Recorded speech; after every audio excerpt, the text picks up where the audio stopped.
രാജ്യവും സംസ്കാരവും ആചാരങ്ങളും സംരക്ഷിക്കുന്നതിന് ജനം ടിവിയുടെ ഇടപെടലുകൾ അഭിനന്ദനാർഹമാണെന്ന് കേന്ദ്രമന്ത്രി എൽ മുരുകൻ.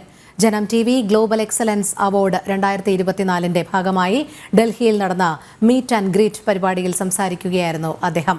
കേന്ദ്രമന്ത്രി ജോർജ് കുര്യനും പരിപാടിയിൽ പങ്കെടുത്തു.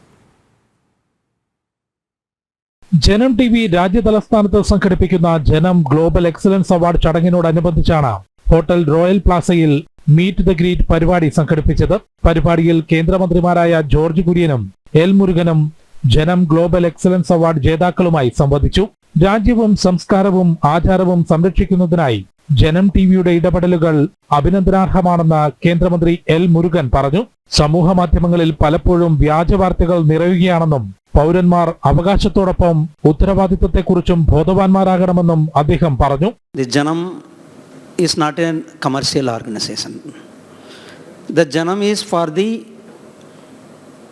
country, for the Deshbhakt, for the nation and our religion, protect to the religion.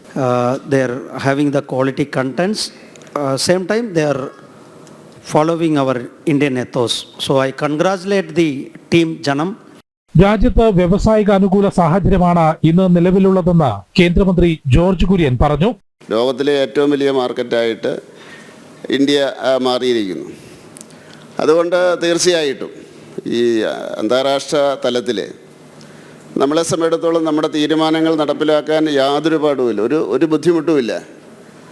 ഇപ്പോൾ റഷ്യയായിട്ട് കൂടുതൽ അടുത്ത അവസരത്തിൽ എല്ലാവരും പറഞ്ഞു അത് ഇന്ത്യൻ എക്കണോമിയെ ബാധിക്കും. ഒന്നും ബാധിച്ചില്ല. ജനം ടിവി ചെയർമാനും ചലച്ചിത്ര സംവിധായകനുമായ Priyadarshan, executive chairman G Suresh Kumar, managing director S Rajasekharan Nair, ഡയറക്ടർമാരായ SJR കുമാർ, കൃഷ്ണകുമാർ, മുതിർന്ന പ്രചാരകനും ജനം ടിവി പ്രഭാരിയുമായ A ജയകുമാർ, N വേണുഗോപാൽ തുടങ്ങിയവർ പരിപാടിയിൽ പങ്കെടുത്തു. ജനം, ഡൽഹി.